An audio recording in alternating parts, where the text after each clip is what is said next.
channel.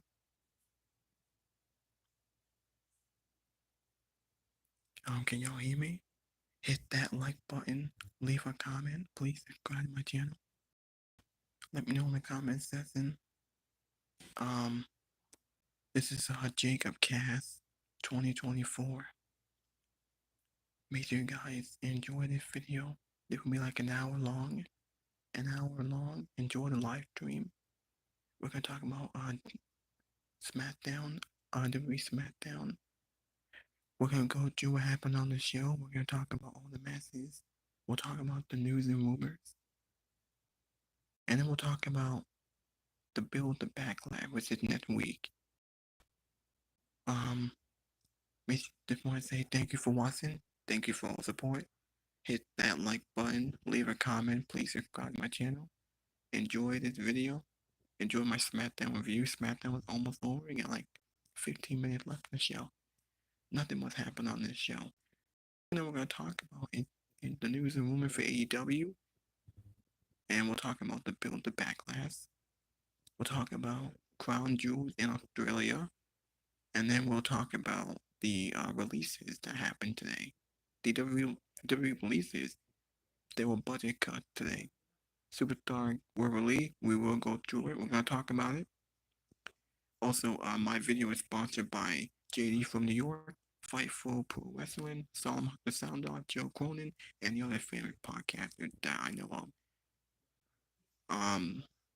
Yeah, so, I just want to let you guys know, I had to move to I had to have a different house. I moved to a different house. Apparently, my landlord sold my old house, so I moved into an apartment. It's actually a lot better. I'm not gonna show it now, but you're gonna go through this live stream and do this video.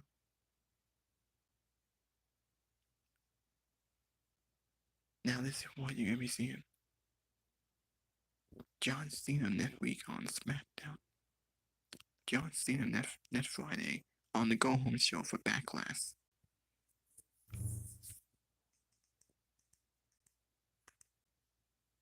Alright. We got LA Knight, Damian Priest versus Jacob Fatu and Zoza Cora next Friday on the Go Home Show.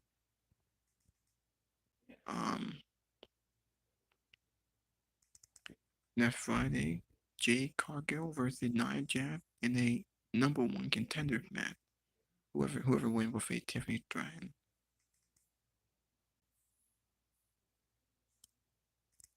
I think they announced other matches on here.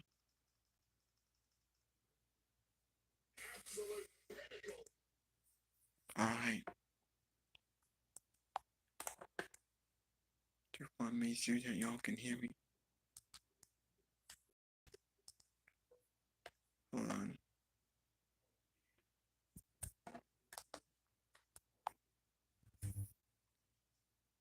Alright, here we go.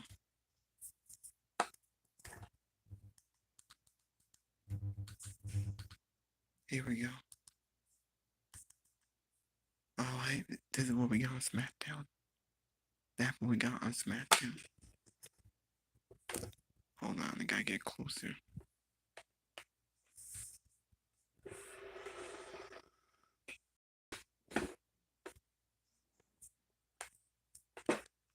Hey, what happened on Smackdown? What in the world are you doing? Raven is out. That's what we got on Smackdown tonight. Smackdown was a boring show. It was awful. Here are the releases. Cora, Jade, Gigi, Shayna Baszler, Braun Strowman, and more got released, by the way. These are the big shockers. The 4 big shockers. That was surprising. And here we are, Smackdown.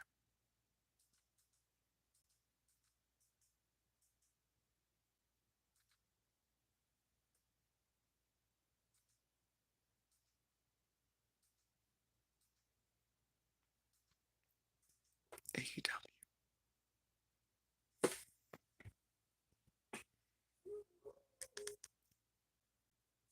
Now before I show this, hold on.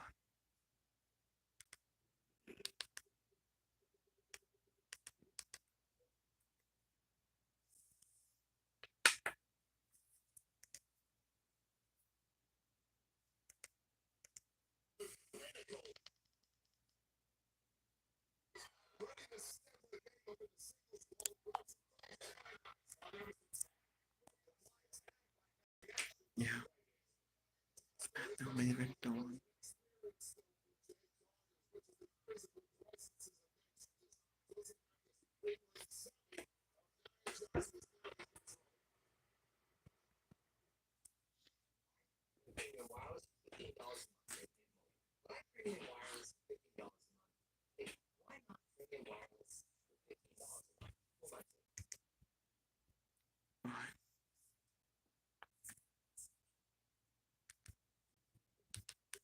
hold on.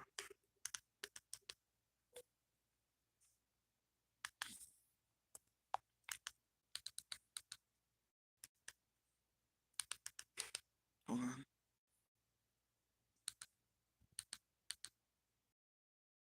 Dr. Pam McAfee, Fatal Fury in Times Square was like 25 hours ago.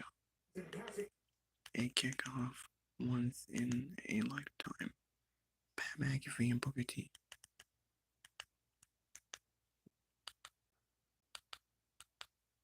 That we got Monday Night Raw.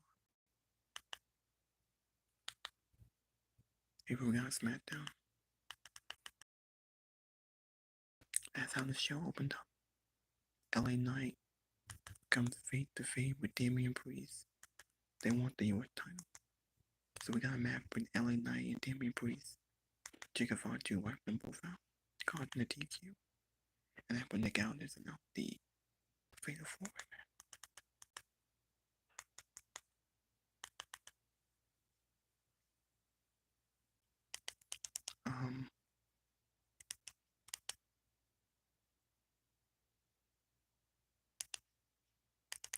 I didn't know that. That was last week. He used an delay from a fan. Well, in Wild TLC. We got Nate Dinnen and have some Reign Supreme over Pretty Deadly. Or should I call Pretty Deadly?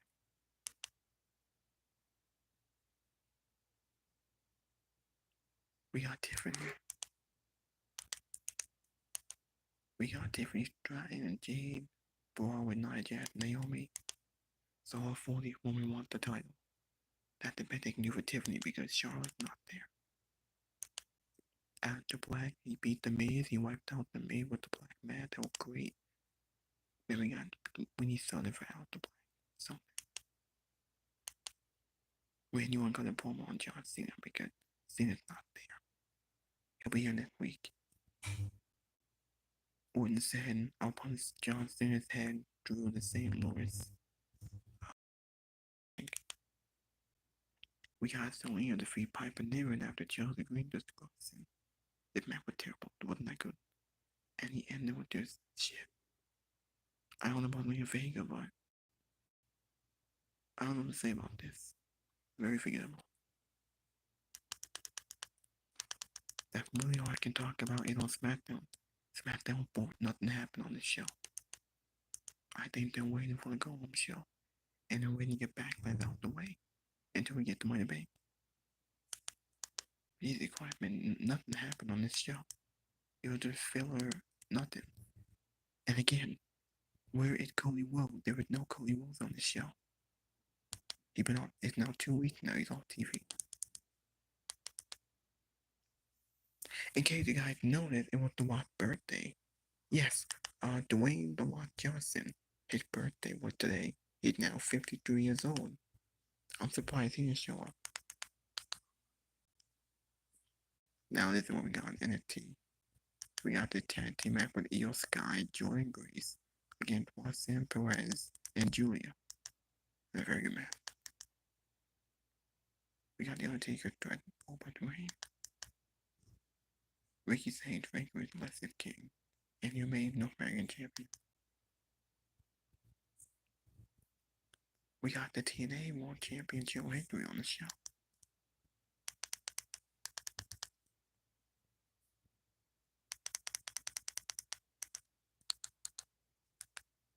Alright.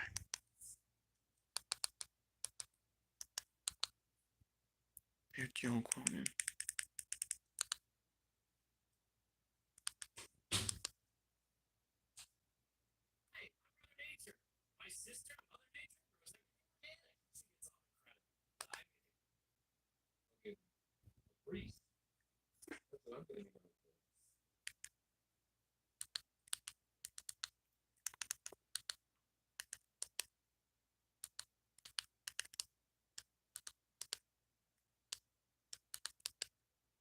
These, these are the podcasters.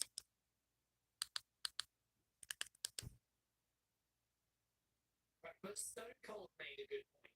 He said, "We'll come out around the same time." Oh, here's the big pop.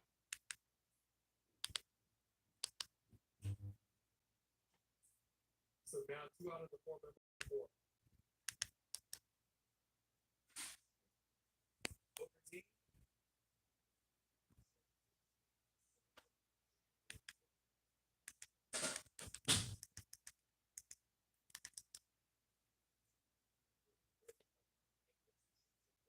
Everyone says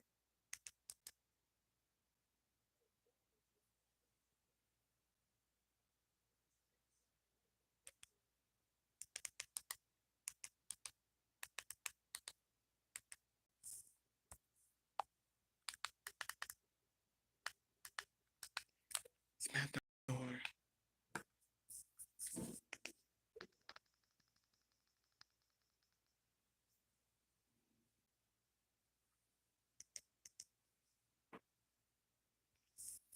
Hold on, come on.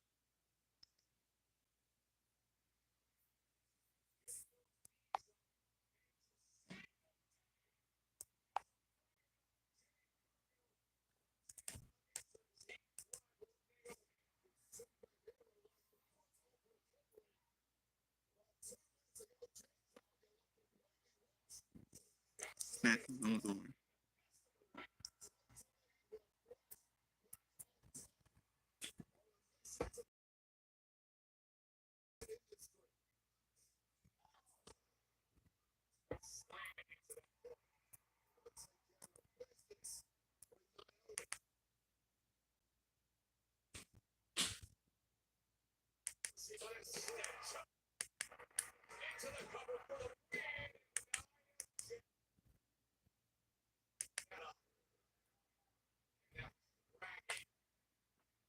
Hold on.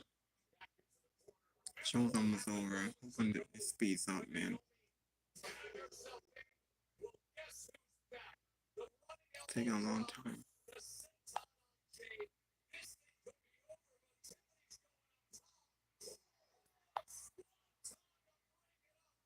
Not gonna show anymore.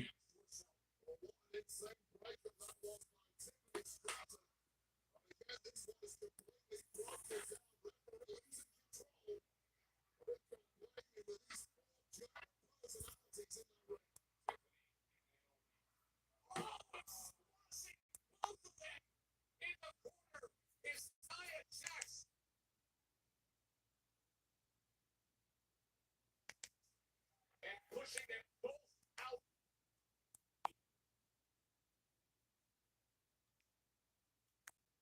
Hey, what the hell?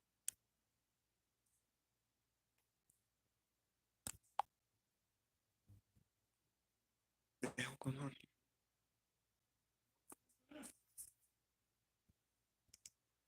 The ring. God's the tag team of Nia Jax. Naomi is officially over, but this match is ongoing as Jax closes in on what looks to be an imminent victory.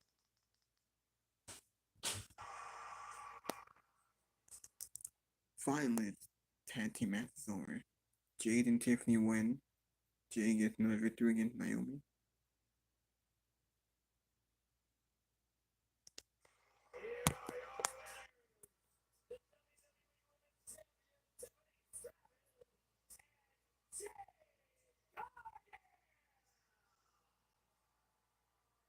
One of the greatest physical specimens in the history of our industry. Used that physique to pull up the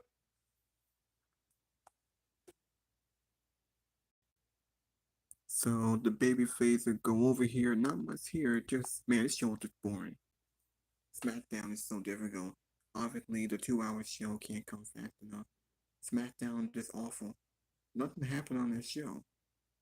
And this is now the second Smackdown. Where the hell is Cody Rhodes? We haven't seen Cody Rhodes since he lost at WrestleMania. Is it Cody Rhodes taking time off, or is it them being lazy because they don't know what to do with Cody Rhodes? He had no one to feud with. You would think, okay, you're gonna get a rematch, but I guess not. Because we see there and when did Cody Rhodes come back? We just don't know when.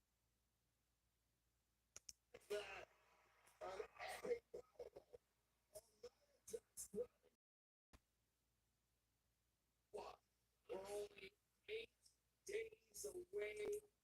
Oh, Naomi came involved and Braun with them.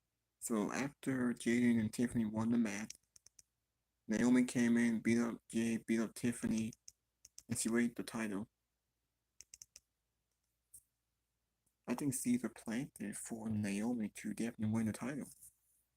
If I'm booking Money in the Bank, I think Naomi needs it.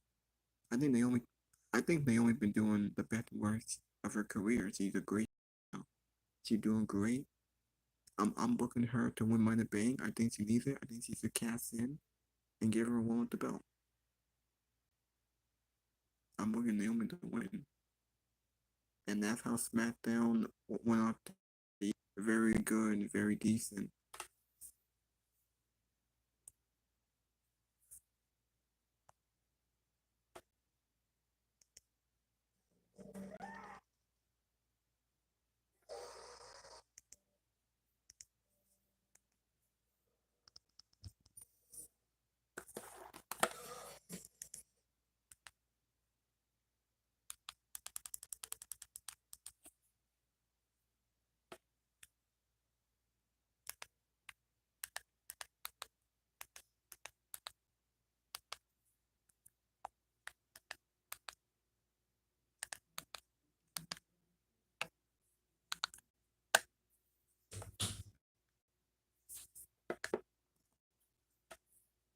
So here's AEW Dynamite. It was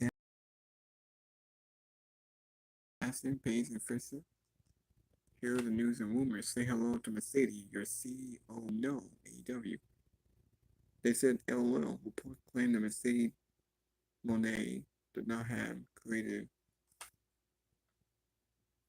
I'm Christy Nome.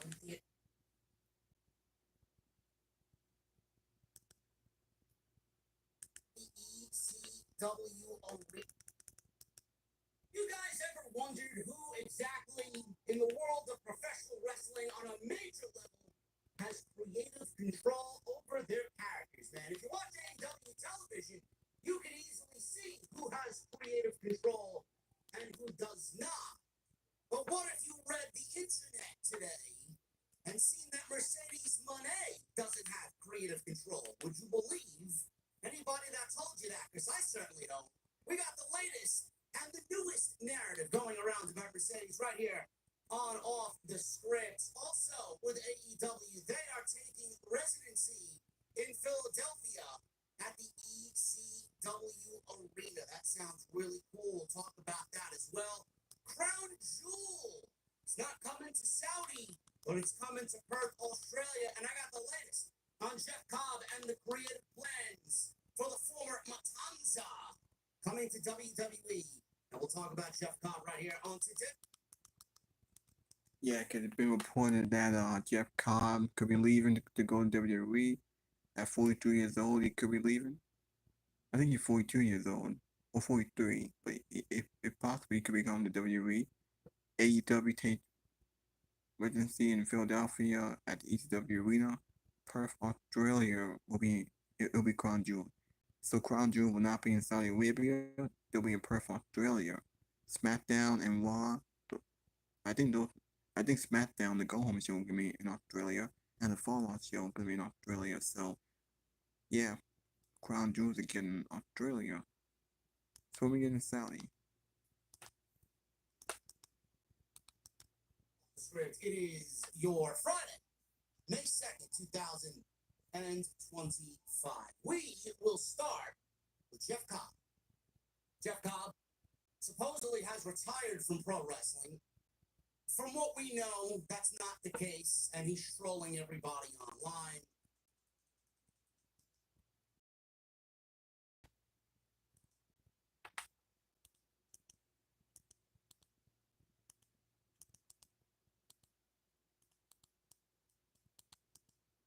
Oh,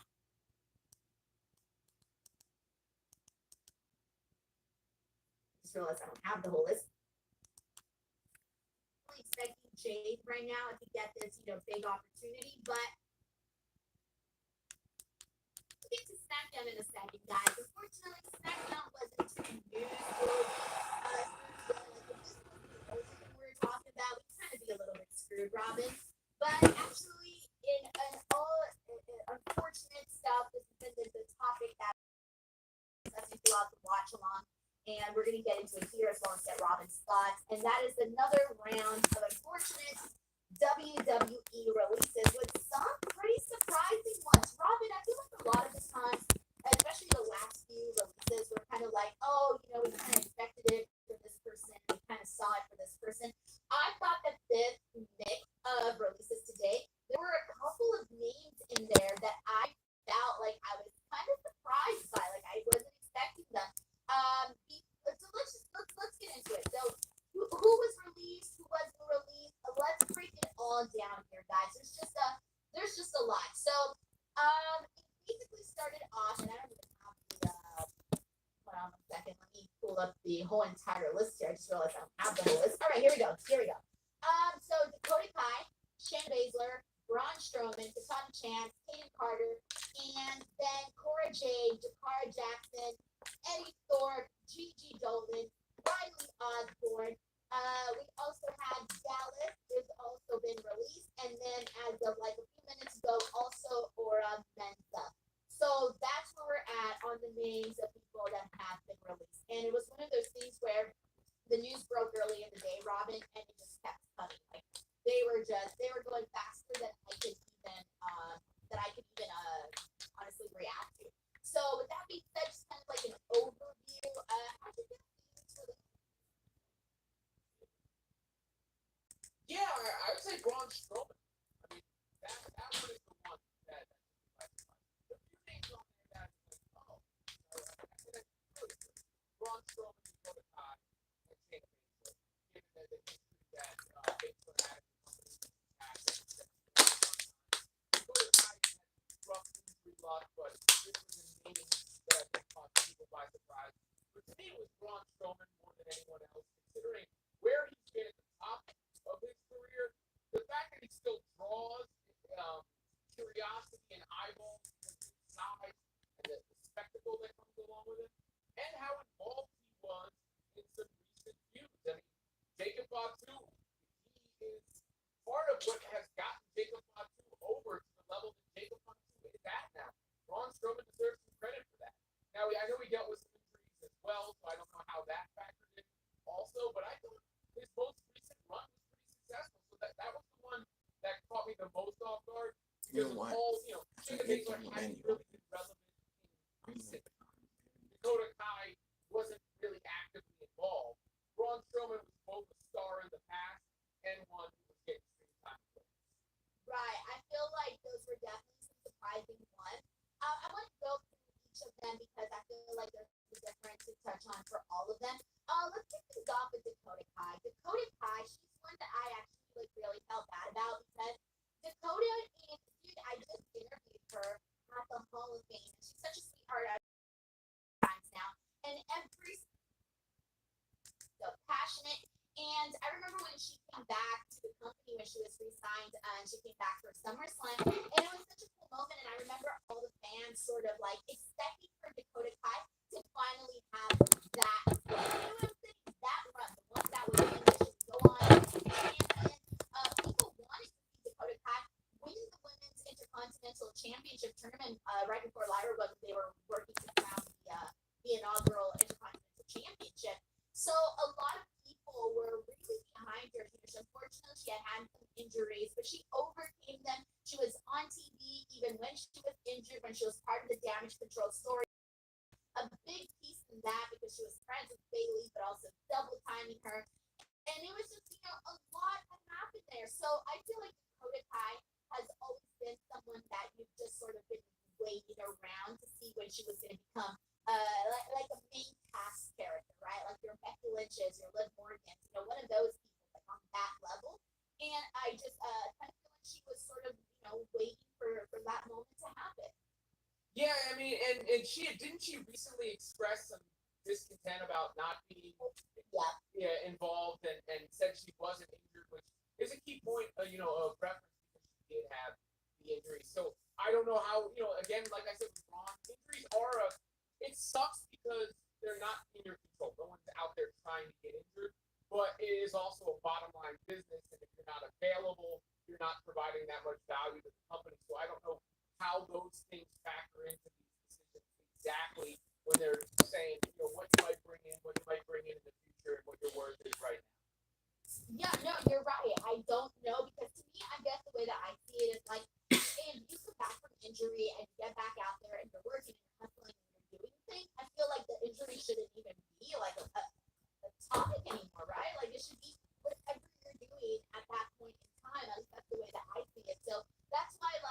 Dakota Kai's back. She wasn't injured. She was, I guess, waiting for the opportunity. Now with Shayna Baszler, she's the next person I want to get into. So Shayna Baszler, like you said earlier, she's somebody that has been with the company for several years, and she's kind of done. She's kind of been in a bunch of different positions, right? She's been a tag team champion, you name it. Shayna Baszler has kind of done a lot. But as the most recent, she was part of the Pure Fusion Collective. And the thing with that, unfortunately, was that the group, even though it had potential, the name was so bad, like it just couldn't climb up the mountain. Like it just got stuck. It was almost dead before it even started. And once they decided not to renew Sonya's contract, I'm like, all right, I don't think PFC is going to continue. And now that Shayna's done, now it's just Zoe left, and I think Zoe, hopefully she gets to stick around. She's a great wrestler, but yeah, this kind of felt like to me, it felt like they kind of felt. I'm assuming that they saw Shayna as like somebody that they've already done just about what they could. That's my assumption.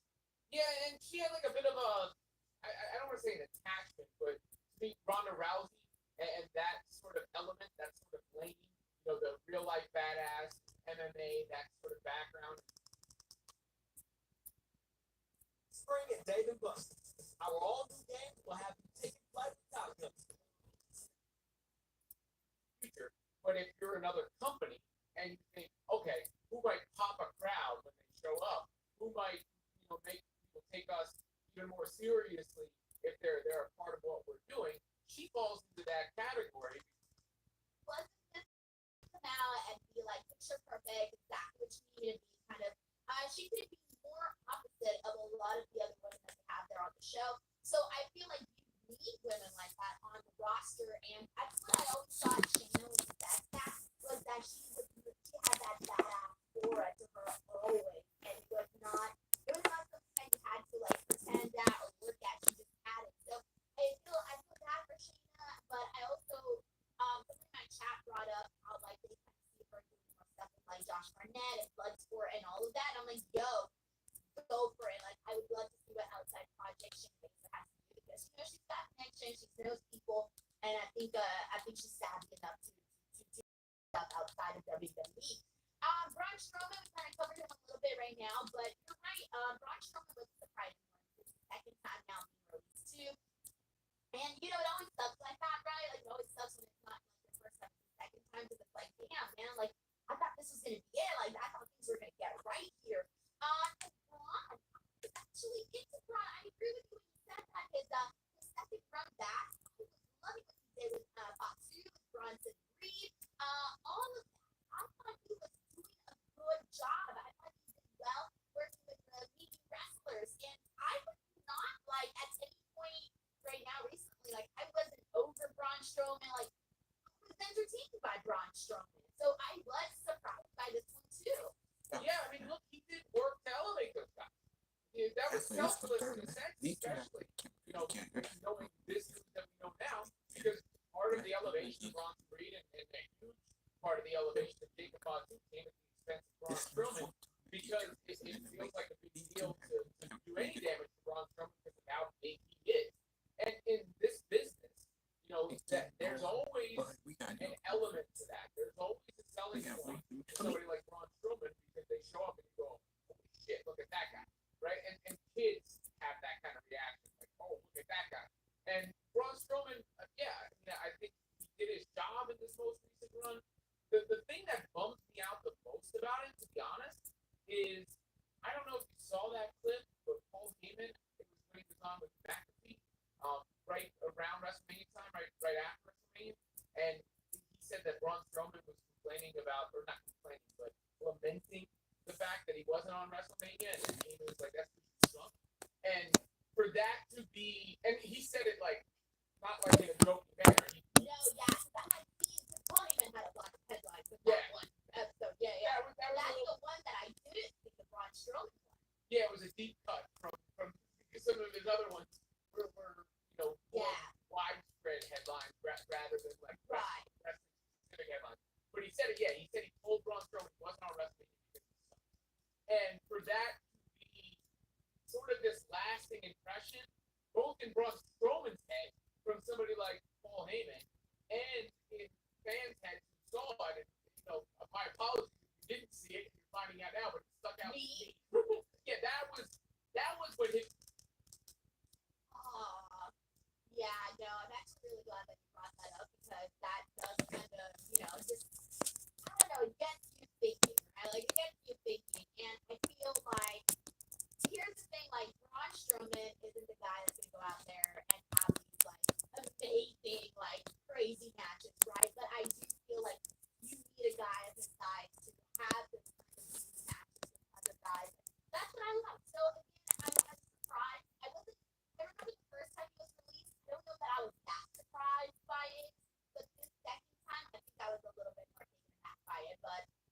man. All right.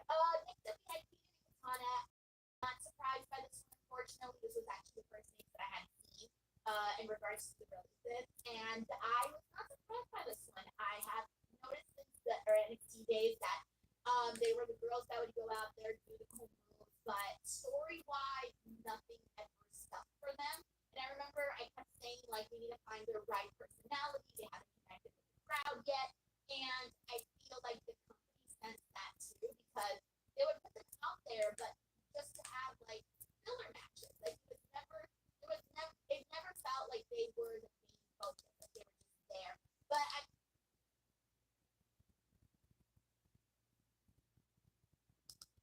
kind of feel bad too. Well, I feel bad in general, but also the fact that what do you call it?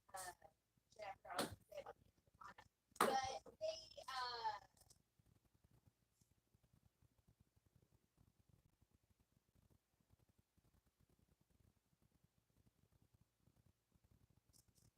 and they were a cool team. Oh, this is what I was gonna say. That I still think that they were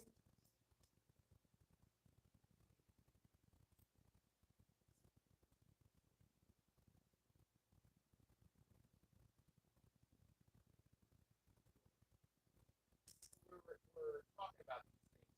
Every now and again, there'll be a name that's been catching you off guard. Like what I was saying about Braun. But even in the grand scheme of what the WWE was doing, Braun Strowman was heavily involved. He was involved in the Jacob Fatu thing, and pretty, big role there. But he wasn't on the WrestleMania card. The vast majority of the rest of the participants who are released are those who weren't really involved in major storylines. It didn't feel like they had a purpose, a crew, a fan response, what have you. That's not to say they can never get it anywhere else. That's not to say they never would have gotten it. But a lot of those things, they don't shock me because we weren't sitting here talking about it.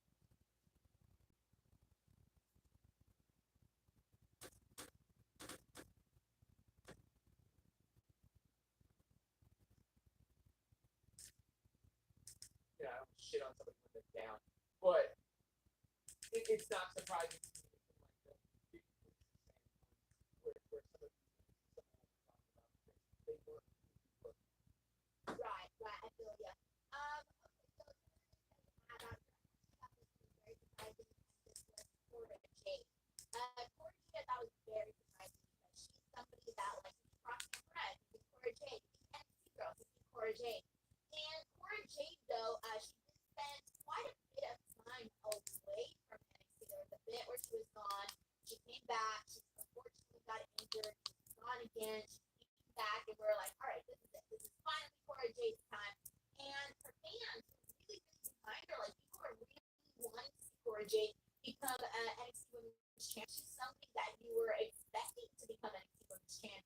So I think this one was surprising, but at the same time, this is the biggest takeaway that I've got to say about the NXT women is that, and I say this every week on the Tuesday night show, I say right now it is harder than ever to like hold on to your spot. There are so many women on that roster and so many talented women in there that are like fighting, trying to get their moments, trying to get like okay, we don't I'm assuming that's how they felt like we don't really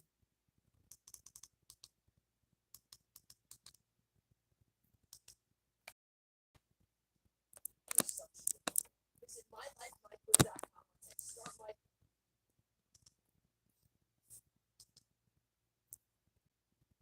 Steel tracks in incognito mode. Use DuckDuckGo and real private browser. top rope Meteora. Got the 1-2-3 victory. Pretty much expected this. No real surprise here.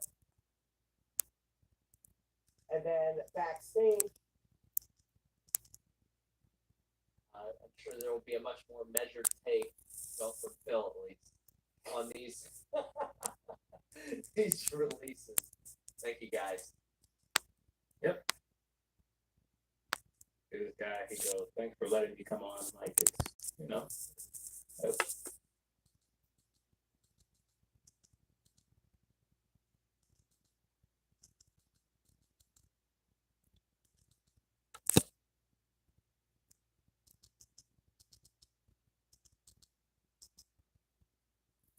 that happened. And that's what we're kind of doing for people right now. But I do think when an NXT release happens like that, that's what strikes me the most. It's not somebody who, okay, we saw it, it wasn't popping, but when it happened before, it has a chance to ever pop. And yeah, to your point, it's a deep roster. When we started the show, when I signed on, I said my favorite part of Smackdown was the end. When, that's not an exact parallel to obviously first situation, but it is a commentary on the breadth of talent there, because there's a lot of women involved in the ring in that match. There's a lot of women who have come from NXT to go on to be huge stars in WWE. There's a lot of women still in the NXT division. So there's only so many spots, and these companies look at the bottom line, and some of these decisions are, okay, this is a salary versus this is what we're getting. I don't know what everybody's making, whatever, but that's part of that decision. Some of it, like I said, is injury. This person's been injured, or since they came back from an injury, they haven't quite seen them ever get their form again. Some of it's just beholden to the decision maker who just doesn't see it in a certain person versus another person. But that's what surprises me the most about somebody NXT related is they didn't get that next chance. Yeah, because it's like, it's 100% what you said.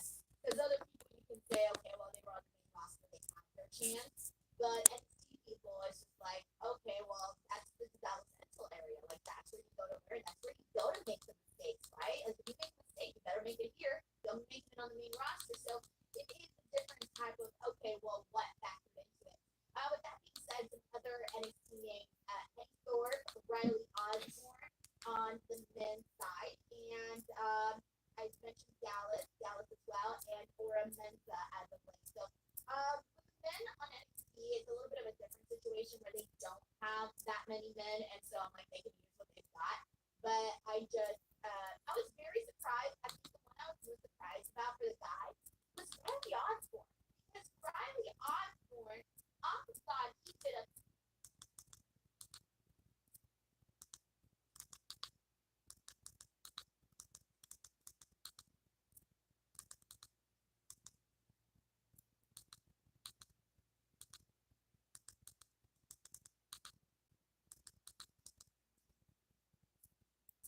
I got too close to the face.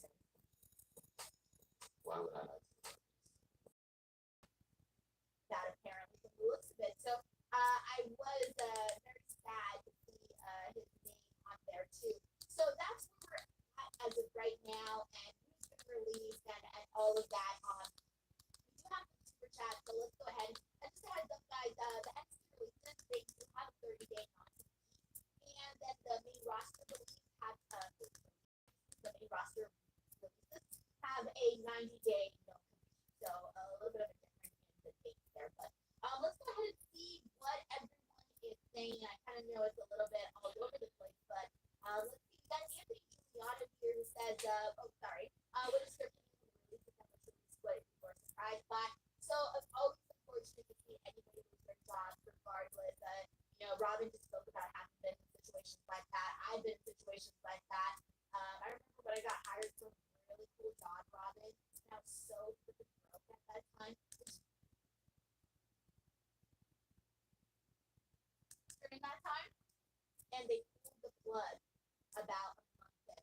They decided to go a different corporate decided to go and cancel the channel, and I was just like, dude, I like spending the money in my head.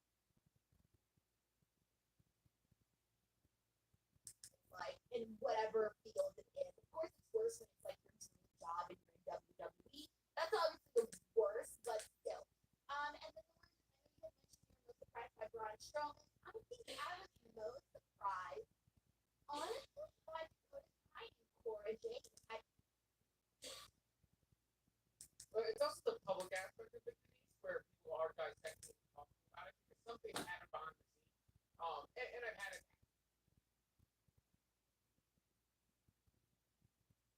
2017. Now it actually worked out for the best for me at that time, because it's so high profile, which allowed people to fans might reach out. It led to my subsequent job at that time. But But I was part of the ESPN layoffs in 2017.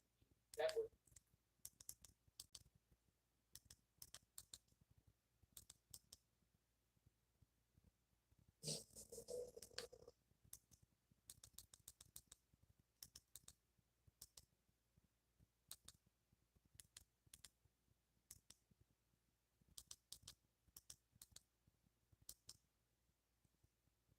I think it feels like you and I have done this a few times now. Yeah, I think this is like you and I haven't been hosting the show that long together, and I'm pretty sure this is our third or second episode. Yeah, because well, they do rolling layoffs, right? Rolling layoffs on some sort of target base that they presented to shareholders. This whole corporate sacrificial thing about the bottom line budget, whatever. But it's also the big deal too of Back to Friday freedom, because for the most part, if you're trying to put bad news out to the universe, you do it on a Friday because you get the least amount of coverage. So I think that probably plays in it. And then right before Smackdown, so maybe they're hoping that they talk about Smackdown, but like ain't nothing be happening on Smackdown tonight. All right, we're having Dakota, Jade, and News to Lyra and having Shayna lose to a stupid doll. At the end of the day, it's all about profit. Yeah, that's how it is, guys. Rafael, thank you, please. Where we got Rafael Garcia who says, so let me see if I got this. You got rid of 5 women's tag teams when you need women's tag teams. Stable, who got Rock and Ring in shape and half of Metaphor. Yeah, so the only people left of Metaphor is Lash Legend and Dar.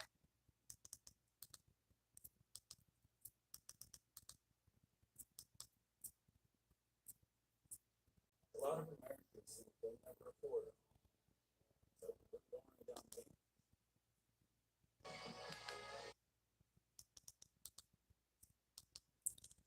I think the only thing to talk about this show is the releases. SmackDown was terrible. SmackDown was a boring show. Nothing happened. No Cody Rhodes. No John Cena. Nothing happened on this show. The show was so done. It was fucking boring. The only thing is the news and rumors about AEW, Crown Jewel going to Australia, and we got the other re-releases. I was surprised to see them too, and the only reason why because these are superstars who are not being used. Strowman, Cora, these are people who aren't being used, aren't getting TV time. They aren't doing anything on the main roster.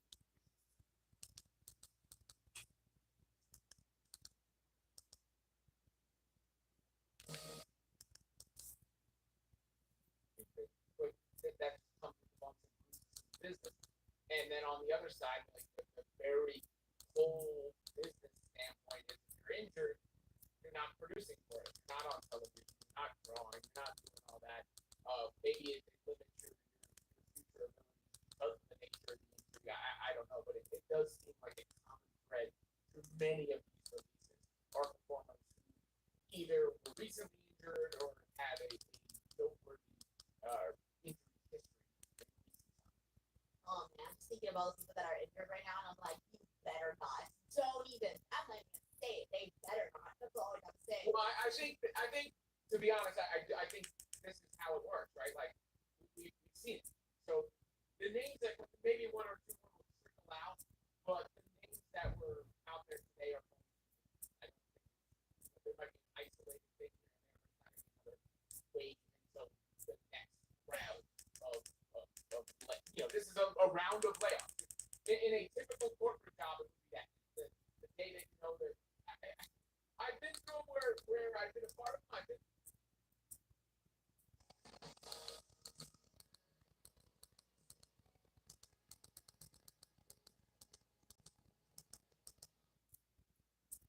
Business is working, and WWE especially now under the TKO umbrella is that right? Like it's, in a different day it was up to the whims of a certain magnet, but now it's up to the whims of the corporate final boss.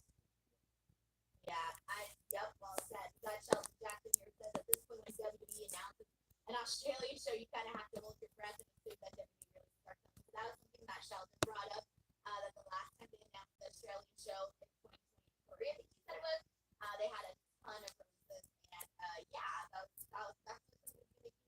for sure. Thank you, Sheldon. We got 9 podcasts because Cora Jade is only releasing but less than 8. I don't know. It's hard to say, guys. You'd be surprised. People like different people, but yeah, Cora Jade was definitely surprising for sure. Bob Ross Jr. said, I just took a shower and an accident. Any of the releases happened. No, the last ones that came in were Gallus and Ormenta. And Ormenta was in like the last hour or so, and Gallus was in like the last 3 hours. We got Sucho here who said, sucks that they lost their job, but I'm glad the wrestling industry is a better place than a couple of years ago. AEW, TNA, ECW, etc. They have no problem finding work. Yeah, that was one of the things that I mentioned right off the bat, is that having these other places to work is a godsend for so many people. Because imagine not having any place else. Like, what are you gonna do? You're gonna go work. If you can go work in indies, great, but that's not for everybody. Not everybody wants to go and work that kind of have that kind of lifestyle. And then what do? Go find a different career? No, like, now there's more options and there's more places where you can at least have a better chance of making it. Yeah, look at it. That is a great thing.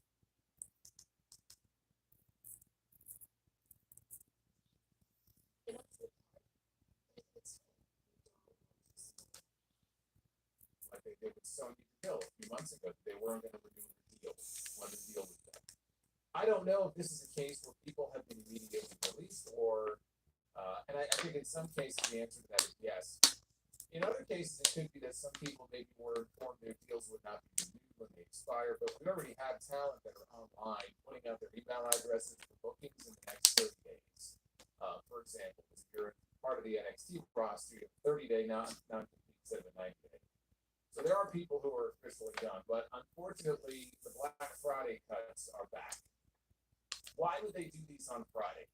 For the same reason that sometimes when there's bad news to be shared, you get a Friday news dump.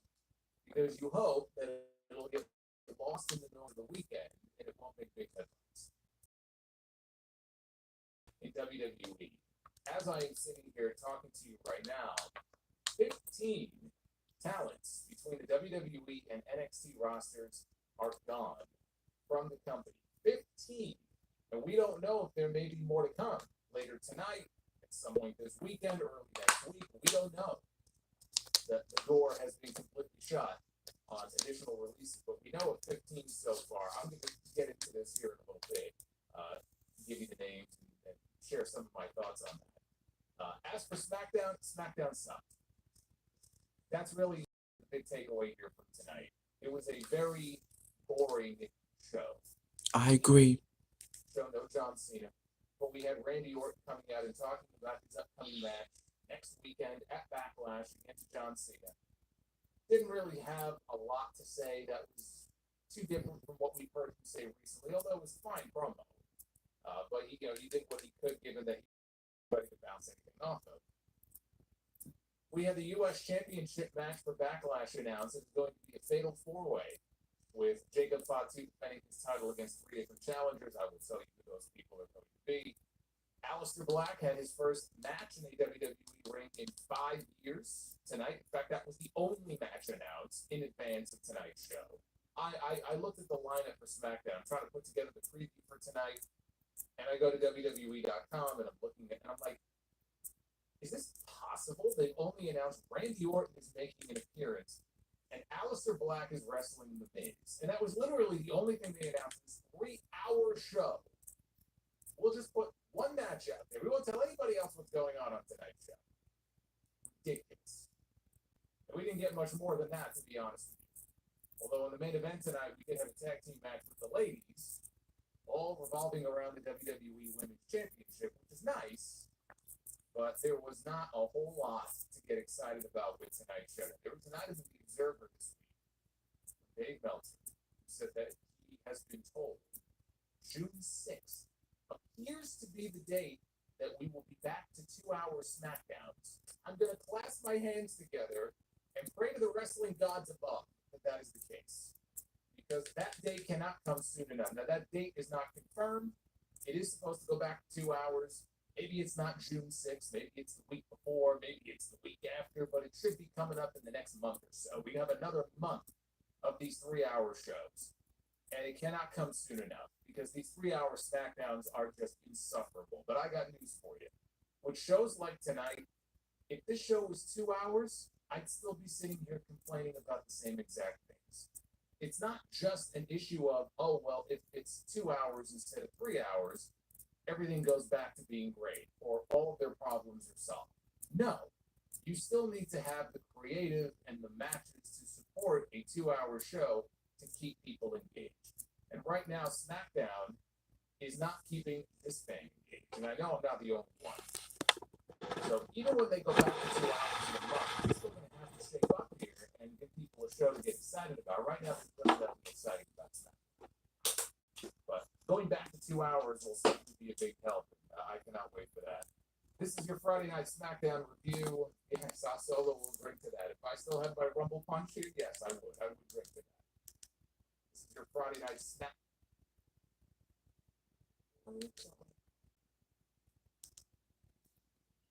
I'm Kristen Holmes, the United States Secretary of Homeland Security. Thank you, President Donald J. Trump, for securing our border and putting America first. Chats are open. They will, in fact, be popping up on your screen.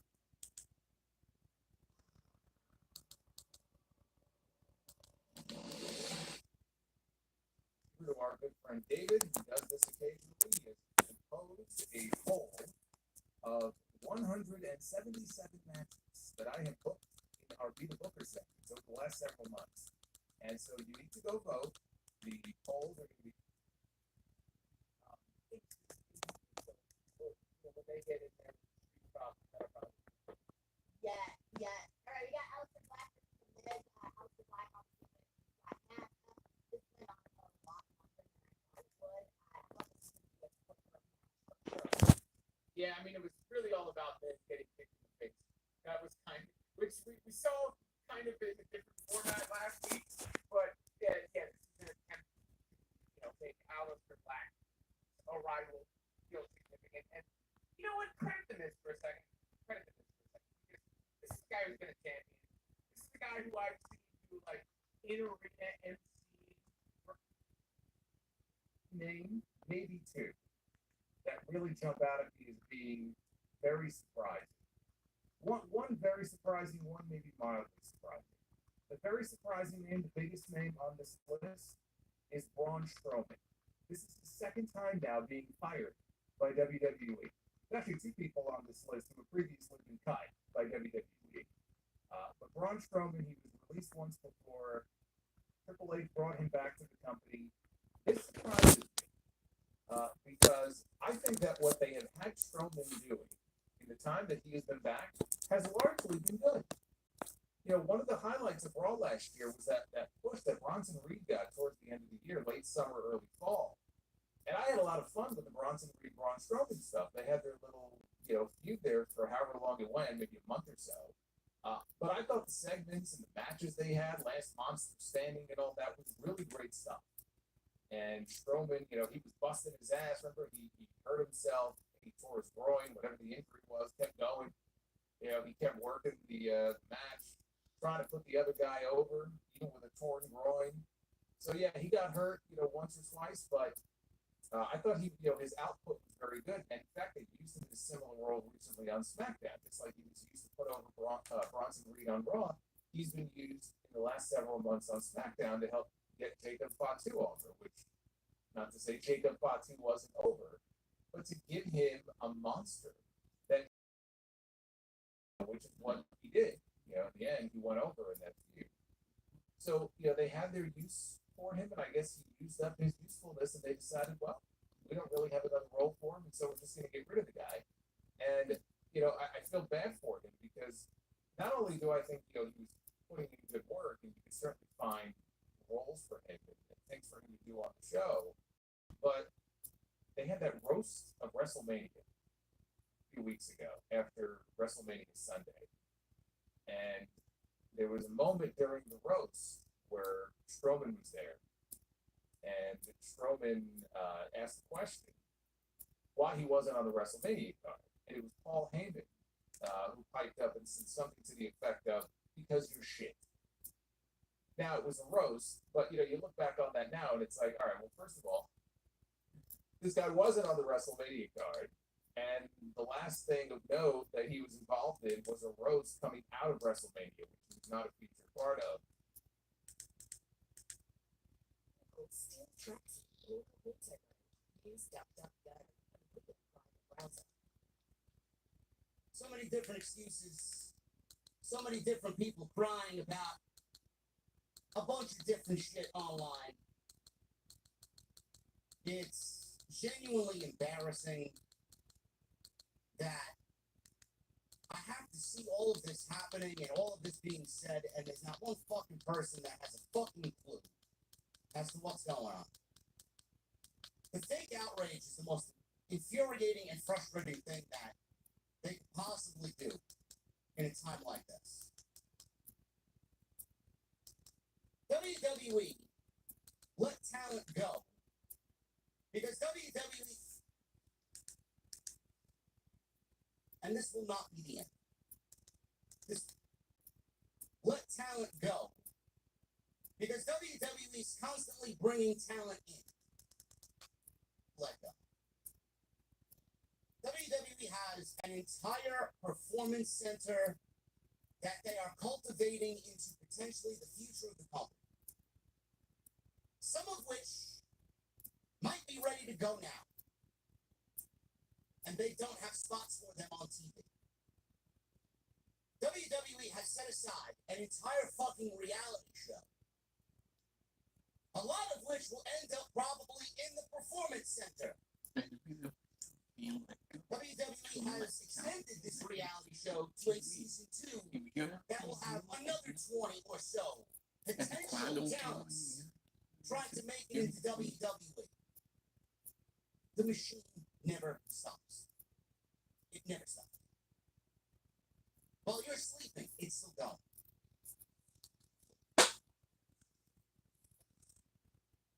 If you don't adapt, you die. Those are the words of Triple H. If you do not adapt, you get left behind. How many of these talents today fall into that category? How many of the talents that were let go today did not adapt? I would say a good majority of them. A good majority of the talents today released did not adapt. They did not get better. They did not advance themselves. They could have done everything, try and get better, still probably would have been released. It was going to happen regardless. There are some weird fucking people online, man.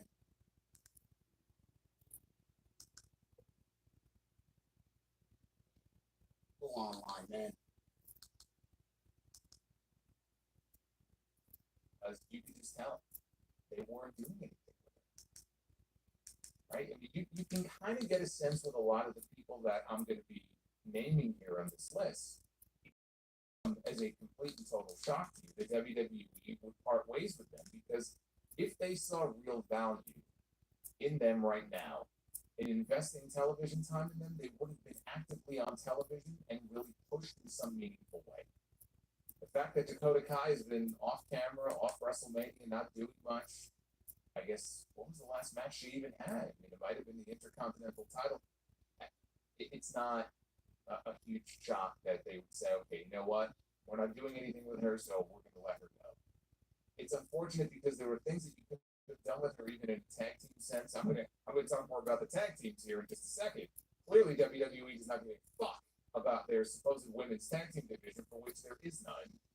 Let's be honest here. There is no women's tag team division. You have belts that exist that are held by people, and even the people those that are currently in possession of these tag team titles, they're the singles wrestlers put together in a tag team, as most of these teams are. They have so many women on the roster between WWE and NXT, they could take any two women at any given time and smoosh them together and say, hey, you're a tag team now. And they know they can do that, and so they don't give a shit. So, for example, so Dakota Kai, moving on from her here, Shayna Baszler, gone. from WWE. You mean to tell me that you're shocked to find out that Shayna Baszler is gone from the company? Because I'm not. When was the last time Shayna Baszler was pushed in any meaningful way? The last truly meaningful thing I could think of that she was involved in was probably when Ronda Rousey left the company. And they had Shayna be the one to basically give her her send-off because that's what Ronda wanted. Ronda wanted to help put her friend over on the way out. They had that SummerSlam match. I don't remember it being very good. And she really hasn't done that much of note. They put her together with Zoe Stark, who's safe for now. But Shayna and Zoe, they were used as a tag team. Guess what? That team is gone. No more. There is no more Shayna and Zoe. Sonya Deville's already gone, so the whole PFC thing, that ended a long time ago. But Shayna Baszler and Zoe Stark have been a tag team for a while, and now that tag team is gone. Aiden Carter and Katana Chance, goodbye. They're gone now too. That sucks because Caden Carter and Katana Chance together were actually a very good team. I used to talk about them even right before they were called up. They were still in NXT. I said, you know what? They were put together. They had been together at that point for a few years. They were the closest thing to a real tag team in that division. They were coming up with tandem moves and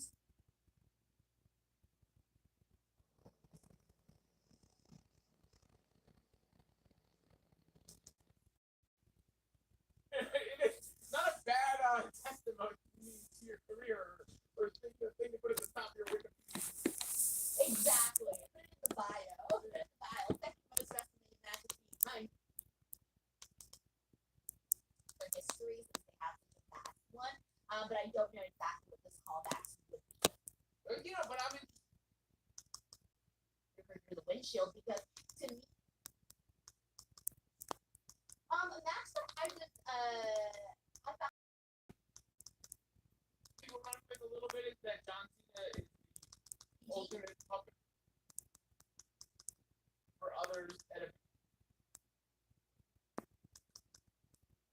you guys that is my top before we wrap to your career. people don't like to watch video podcasts, like to listen to audio podcasts. Team and they fired them. One half of the women's tag team champions right now. She's gone for at least a month. She's off filming a movie in Japan. They can bother to take the titles off of her and Raquel Rodriguez. What does that tell you? Because it doesn't matter. So they got rid of Shayna and Zoe are done. Zoe's still there, but the team of Shayna and Zoe now is done. Caden Carter and Katana Chance are done. Liv Morgan is gone for the next month. Alba Fire and Isla Dawn are done because Isla Dawn got fired months ago. All right, I mean, the proof is in the pudding. This is what they think of their supposed women's tag team division. It doesn't exist. It's nonsense. Maybe they could resurrect it because they've got a ton of women waiting in the wings. You know, developmental. They got plenty of women down there. They can create new teams if they want to. But guess who else they got rid of? Jakara Jackson from NXT, who was tag team partners with Lash Legend. There was even talk that maybe they called up soon to the main roster. They would be a tag team on the main roster. But no. Because Jakara Jackson is gone. Lash Legend will do her own thing, but there will be no tag team there. So she was another one who was let go. Gigi Dolan, gone. Cora Jade, gone from WWE. CM Punk is not going to be very happy about this. I know CM Punk was a big Cora Jade fan. Cora Jade is another one who, you know, she was only 20 years old when she got signed. She's 24 now. She's still very young. Very, very possible we will see her back in this company in the next few years. I would be very surprised if we don't see her back working for WWE in the next few years. But she's already on social media saying 30 days. She's back to her old ring name, Elena Black. That's going to be her name now going forward. She's another one who suffered a pretty significant knee injury. There's a lot of women out of developmental, out of that performance center that have torn their ACLs. There's something going around down there. I think the King Alliance tore hers twice, right? All of these men and women, that have been released, there are so many options for them to go out there and be free and be creative. Every single one.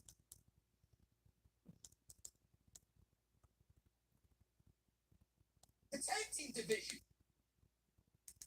Where is it? You guys are getting upset about Casey Catanzaro and Katie Carter getting released. Oh, but the tag team division is being dismantled. What tag team division? There is no fucking division. What fucking tag team division are you looking at that I'm not seeing? It's one fucking tag team in the entire division that you could legitimately call a tag team, and they got rid of them. Every other team was fucking pieced together with Elmer's glue and fucking Scotch tape. Yet you want to sit there and fucking bitch, moan, complain, cry, and this fake outrage on social media for talents that don't give a fuck about you.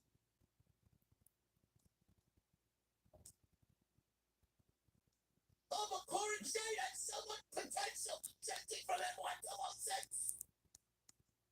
Cora and Jade has been in development for 7 fucking years. At what point does WWE say enough is enough? What did she do that deserved a main roster spot? She's gonna make fucking 100 times more when she starts in OnlyFans.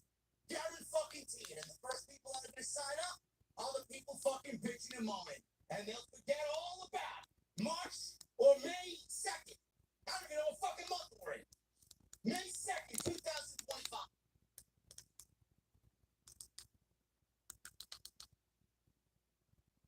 The tag team division. Where is it? The pro wrestling industry is more profitable than who has dedicated their life to this group.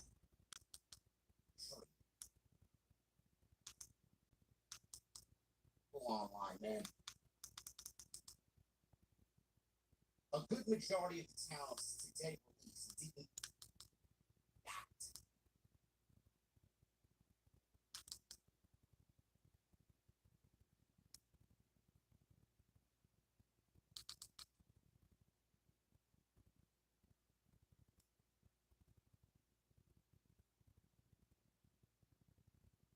There are more opportunities in pro wrestling now than ever before. All of these men and women, that have been released, there are so many options for them to go out there and be free and be creative. Do you realize that when a talent is released and a talent is let go, especially after being there for so long and not being given the opportunity, do you know what the greatest feeling in the world is? To go out there and make them look like they are your own person off. All you need to do as a fan is to shut the fuck up and go out there and support. Dakota Kai got like 50,000 likes on getting lives. How many of these people are gonna go watch Dakota Kai when she goes to wrestle for GCW? You're gonna go order a GCW show to go watch Dakota Kai?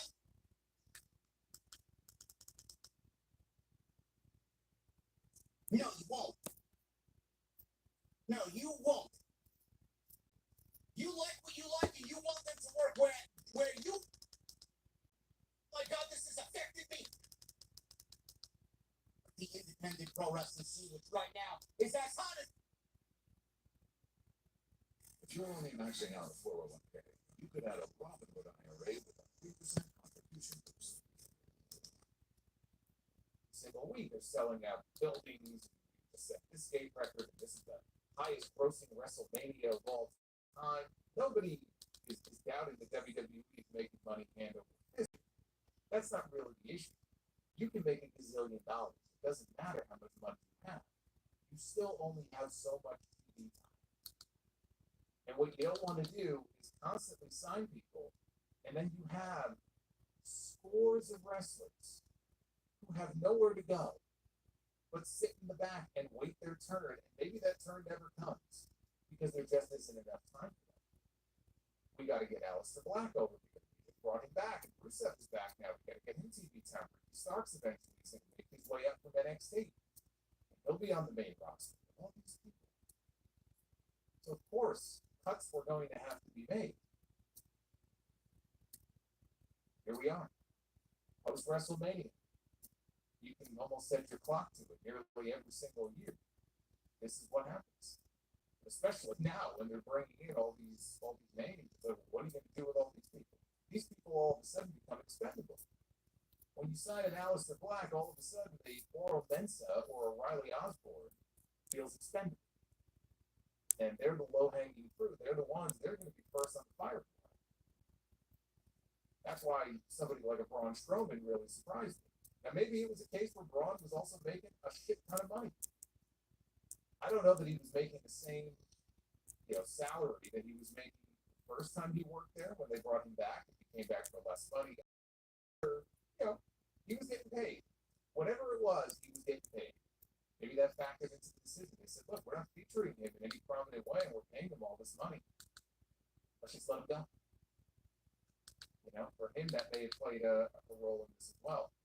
My attitude about this is very simple. I don't like hearing about people losing their jobs. I think it sucks. There have been releases in past years that really make me angry. Because there have been people, Bray Wyatt was one of these people many years ago. Okay, not the only one.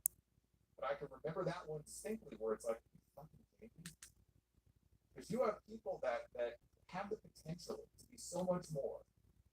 Or they're a pretty big name in the company. Maybe they haven't been featured in a while and then they would get cut. And maybe it was a Vince McMahon call. He's not there anymore. It doesn't mean the cuts aren't going to be made. There's some cuts that have really gotten me very angry because of a lot of wasted potential and just dumb decisions, dumb booking, whatever it may be. But my attitude is this. If you do not have any plans on using someone, then they should not be working for your company. Now, maybe they're content to make that money. Maybe they're making good money and they're content to just make that money and sit back. I'm sure there are some people like that, but I believe that a lot of these wrestlers, they want to work. They want to get their face on TV. They want to be out there. They want to be active. They want to be doing something. They want stories of their own because that's why they became a wrestler in the first place. They didn't become a wrestler to sit on their ass and do nothing. And then when they get caught, people go, who's that? I don't know who that is. I don't know who that person is. Right? Because, a lot of people are going to be looking at some of these names. Riley Osborne, who's that? Cora Jackson. Oh, yeah, it's that woman they brought up on TV for a few months ago. I don't watch NXT. Right? You want to become a star. And the higher your star goes, the more money you'll make, the more prominent, right, you become, the bigger deal you become. That's what you want. You don't want to sit in the back. You don't want to sit in catering. Nobody wants. Game with cash, that's not a close problem. Because you're around to stand up.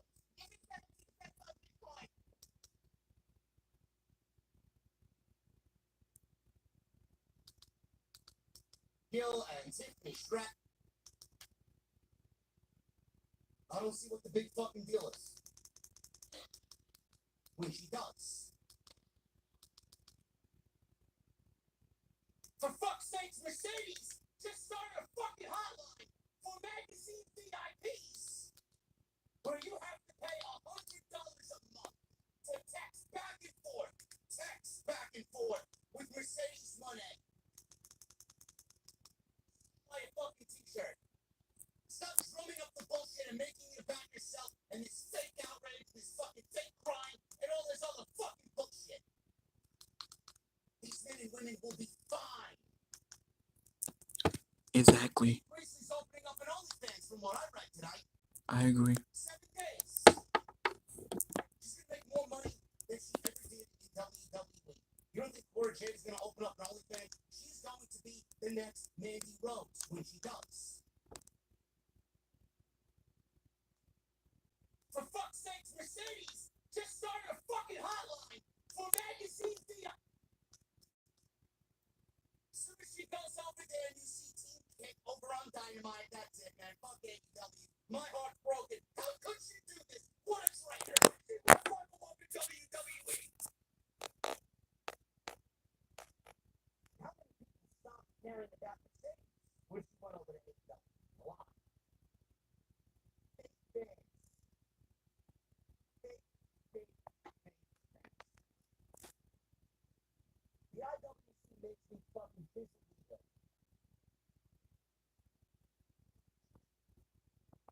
Malachi Black or Alistair Black wrestled the fucking crickets. Santos. 2025. I'm your host, Jakey from New York. Thank you for joining me wherever you may be. Smackdown itself has been that good tonight. I don't know what it is with these crowds. I really don't know what it is with these crowds, but we'll try and break this thing down the best that we can. Malachi Black or Alistair Black wrestled the Miz, the fucking crickets. Santos Escobar wrestled Red Phoenix, the fucking crickets. We got a main event of Nia Jax and Naomi versus Jade Cargill and Tiffany Stratton. I'm like, holy fuck, man. This show has got to go back. Has got to go back to 2 hours.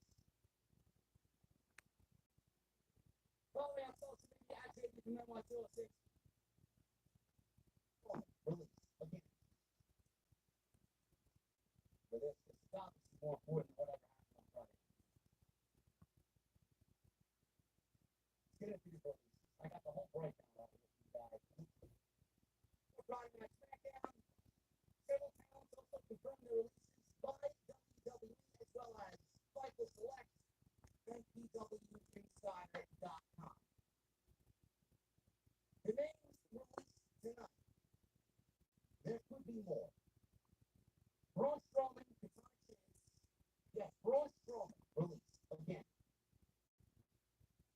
Braun Strowman, Dakota Chance, Hayden Carter. Dakota Chance is Casey Catanzaro, by the way. American Ninja Warrior. Casey Catanzaro. Hayden Carter. Shayna Baszler.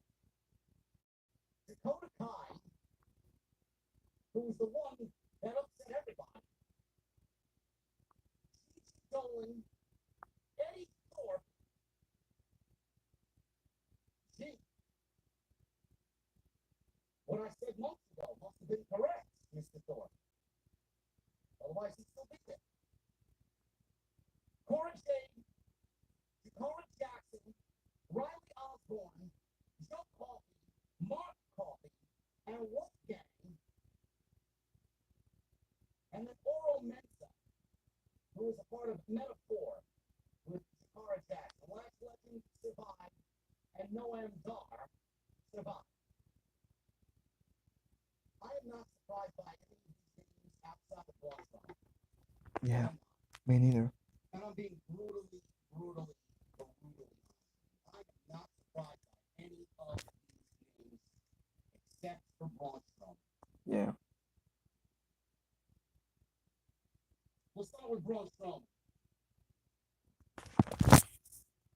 Let me pull up my notes here because I do have, especially on Dakota Kai. A lot of people are wondering why Dakota Kai got released. We'll go over why Dakota Kai got released. Braun Strowman. Real name Adam Scherr. Previous release by WWE in 2021. Returns in September of 2022. After a torn groin sustained in September of 2023, he missed several months and returned in December. Throughout this year, he's been feuding with Jacob Fatu and Climax Pause with a last man standing match, which Fatu won to secure his United States Championship title shot at WrestleMania 41. By Braun Strowman's release. I do think that there is a spot for someone like Braun Strowman on the roster, but I will say this, and I'm always honest with you guys. It really did feel like Braun Strowman lost a lot of his momentum. And And what I mean by that is his speed, his velocity. I don't know what injuries the man was working with, but I swear to God, man, it almost looked like every time he was out there that he was wrestling with two below knees. Like, he really started to remind me of Big Show towards the tail end of his career. Couldn't stand on his own. Something obviously fucked up. The wear and tear on him was just so tremendous that he just could not be as mobile as he used to be. I remember Braun Strowman used to be one of the more explosive guys on the entire roster. He'd run around that ring and it would be like fucking, well, genuinely a locomotive coming out.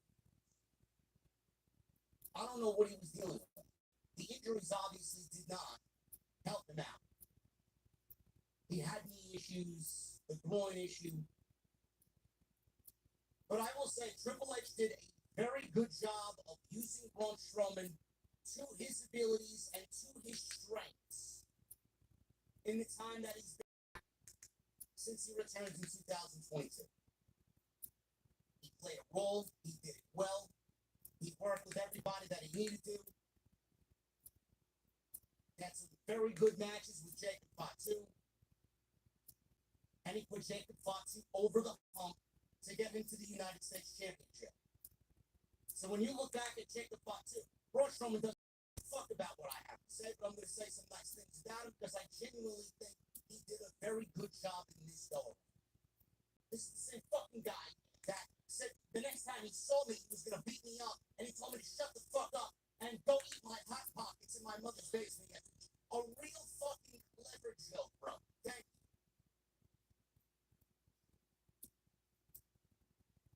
When Jacob Fatu ascends the heights in WWE, where we all know he's done, the one guy that will have helped him get there, you should remember, is Braun Strowman.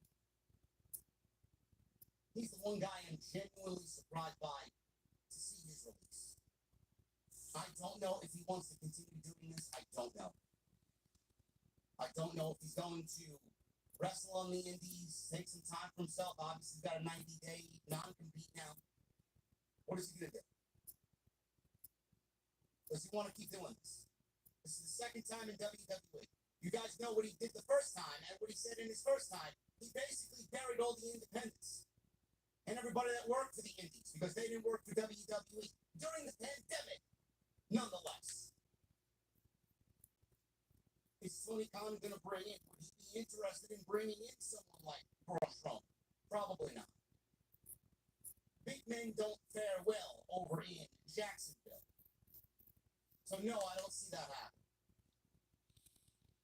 I do wish him the best wherever he goes. I do think with his size and his uniqueness, I do think that Braun Strowman could use the indies and reinvent himself. Be a little bit more like himself. Be creative.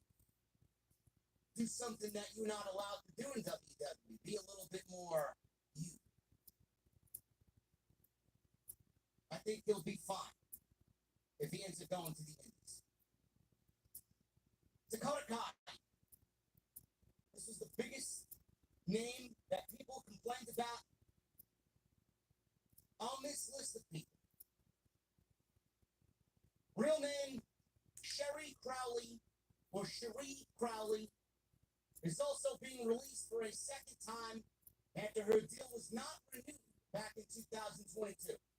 She came back 3 months later at SummerSlam and formed Damage Control with Bayley and Io Sky. Dakota Kai went on to the finals of the Women's Intercontinental Championship tournament before losing the inaugural crowning final to Lyra Valkyria, who eventually went on to become champion and remain champion up until where we sit right now. Kai last wrestled on March 24th. Why did Dakota Kai get released, Jack? Does anybody have a clue as to why Dakota Kai got released? You know, all the people out there claiming Nick Khan and the comments he made during WrestleMania weekend. No, we don't sign people to bench them. Has WWE benched people? Sure. Yes, they have. They absolutely have. More just benchings. We talked about this particular individual on TNT, the Soul Monster. Omos, not the biggest fan of Omos. Omos was doing next to nothing in WWE. Vince was a big Omos guy. Last time we saw Omos was maybe Andre the Giant Memorial Battle Royal at one point or another in the last couple of years. He hasn't had a singles match. The last time I seen him wrestle a singles match was a couple of years ago on a Raw after Mania that Vince McMahon blew up when he went one-on-one with Elias. They sent him over to Pro Wrestling Noah. He won a tag team championship, only to then pull him back, have him drop his tag team championship, and vacate it, only to not use him. That's fucked up. A lot of people claimed that Dakota Kai was benched, and they ended up blaming Nick Khan for his comments. Oh, but Nick Khan says they don't bench people. Yes, he said that they are not going to sign people, or they don't sign people to bench them. Do they bench people? Yes, they do. But you actively took his words and mixed them around to fit your narrative. I don't like Nick Khan. I don't give a fuck about Nick Khan. Is he a shrewd businessman? Is he a great businessman? Yes, he is. I couldn't give a fuck about it. But don't go and mix up the guy's words in a context where it fits your narrative and it makes you look good because you're desperate for likes and clicks and all this other shit. Dakota Kai got released, Shaq, because she's injury prone. There's a level of trust that deteriorates over time. But JD, she wasn't injured. She was just on television. She's all good. That's great. That's great, fellow IWC degenerate. I'm glad you think she's great. Let's go back to the timeline of injuries. She had her own injury in 2018. January 10th episode of AXC. Dakota Kai suffered an arm injury after Shayna Baszler stomped on her during the match, leading to a referee stoppage. Do you remember that? I do. 20 ACL in May 2023. Dakota Kai tore her anterior ligament during a match on May 12th, 2023, which was an episode of Smackdown, while competing for the WWE Women's Tag Team Championships alongside Bayley against Liv Morgan and Raquel Rodriguez.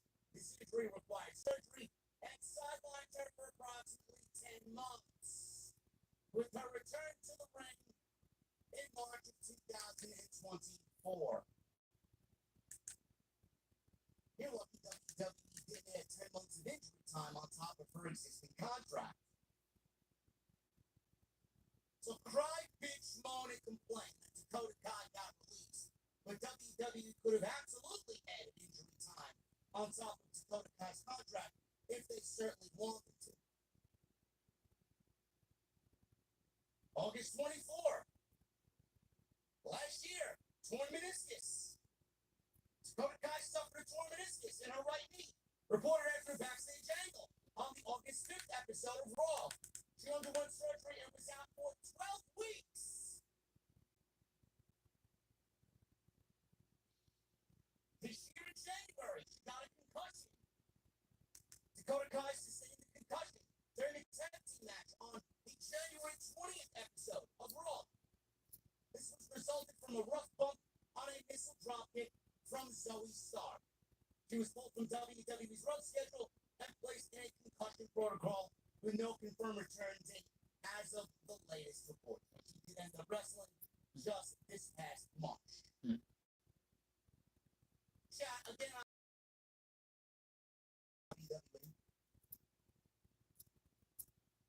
WWE released Dakota Kai because there are injury issues. TV Knox had all the potential in the world.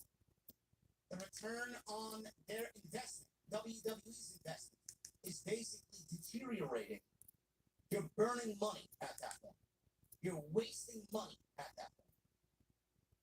Mixed with the fact that Dakota Kai has been in the WWE for several years now.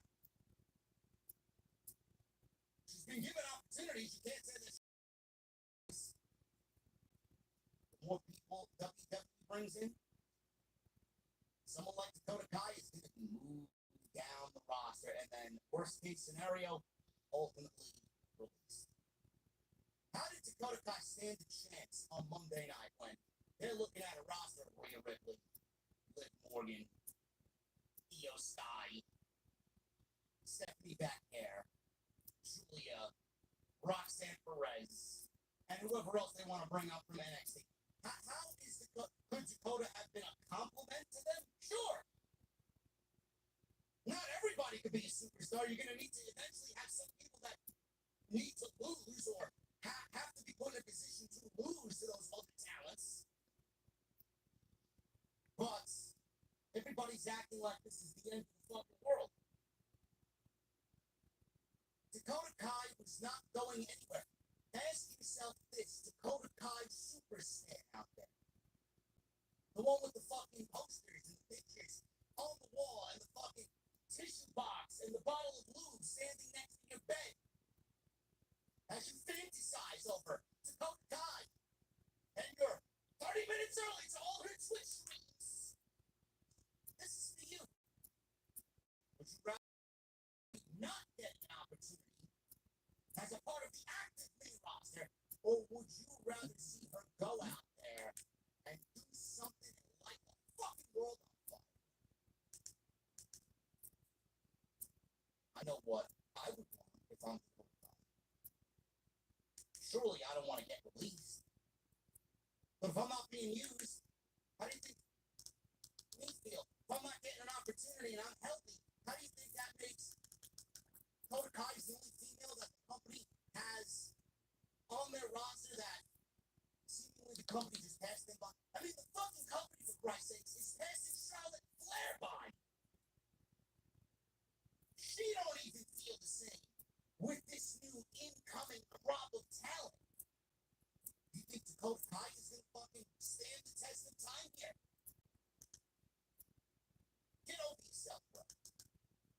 And 3 times and they say it a 4th time. Great businessman. Look, was a part of the Mae Young Classic in 2006. Shayna Baszler. She competed in Strikeforce and UFC before moving to professional wrestling. Was a part of the Mae Young Classic in 2017. She lost in the finals to Kairi Sane, which took place at Evolution that year. Baszler became a 2-time NXT champion, was called up to the main roster in February 2020, and programmed with Becky Lynch. Man, that was a fucking disaster. Shayna Baszler should have absolutely beaten Becky Lynch in 2020. Exactly. Did not want that to happen. The old man, who's not there anymore.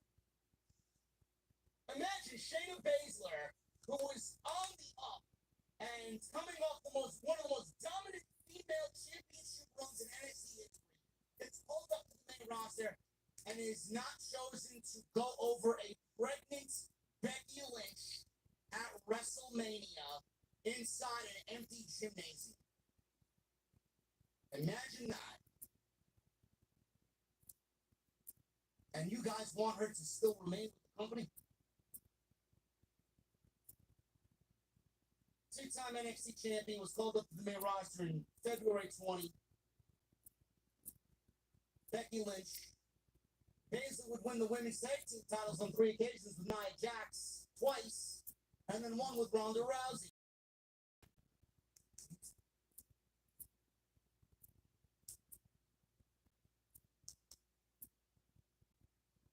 SummerSlam at Ford Field in Detroit before Rousey left WWE. God, that fucking awful. That was shitty. Her most high-profile feud was with Ronda Rousey in 2023, where the 2 had a match at SummerSlam at Ford Field in Detroit before Rousey left WWE. God, that fucking awful. That was genuinely awful. Does anybody ever remember that? No.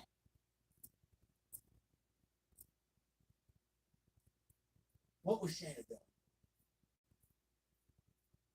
First of all, chat, again, I gotta ask. Why was Shayna Baszler released? There's 2 reasons why the company released Shayna Baszler. You have an incoming influx of young, youthful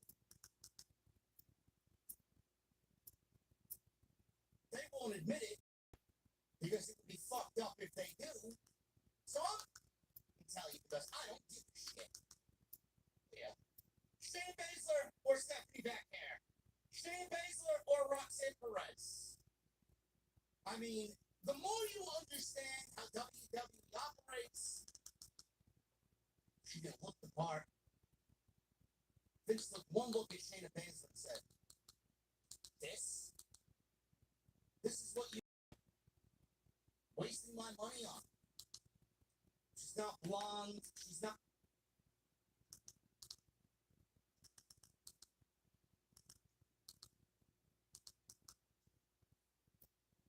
What's going on? This is what Vince looked at. This is what Vince thought. Dead. As soon as she hit the main roster, dead. The more you know how they work,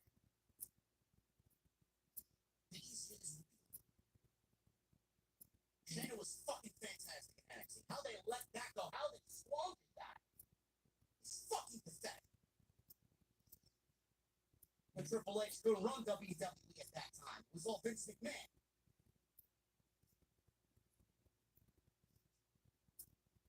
However old she is, 42. How old is Shayna Baszler? Let me look it up. I don't want to be misquoted. She's in her 40s.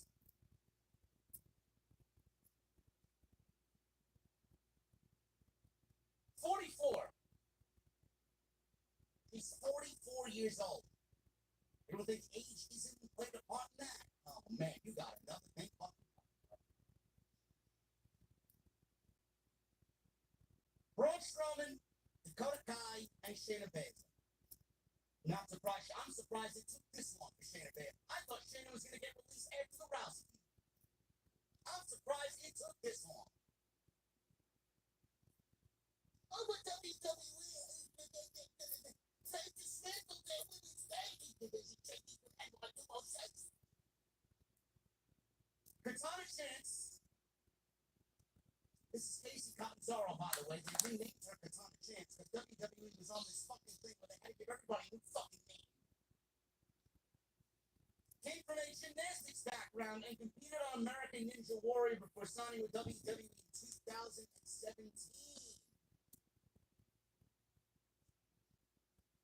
2017, 18, 19, 20, 21, 22, 23, 24, 25, 8 fucking years in the company.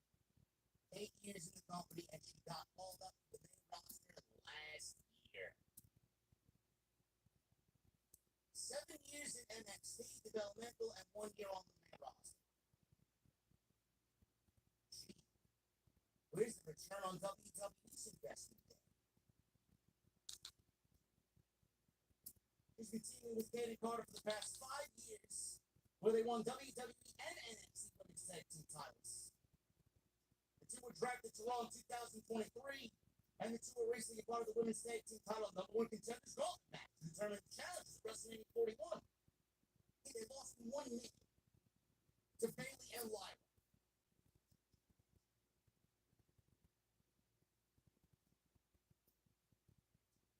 Jade and Carter, real name Alyssa Lane, was a college basketball player and trained at the 3D Academy with Bully Ray and Devon. She signed with WWE 2018 and was a part of the second May Young class. I love both of these women. Like that. Everybody wants to cry about the women's tag team.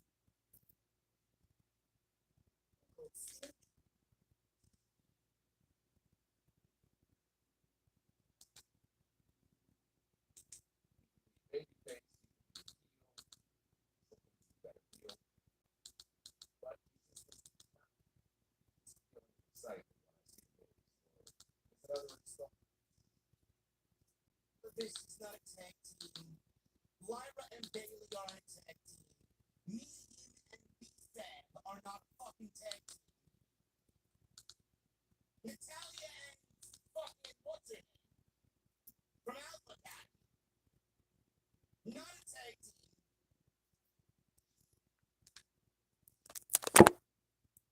I made this long enough. I don't want to make it too long. Hit that like button. Hit that like button. Leave a comment. Please subscribe to my channel. Thank you for watching. Thank you for all the support. I'll see y'all later.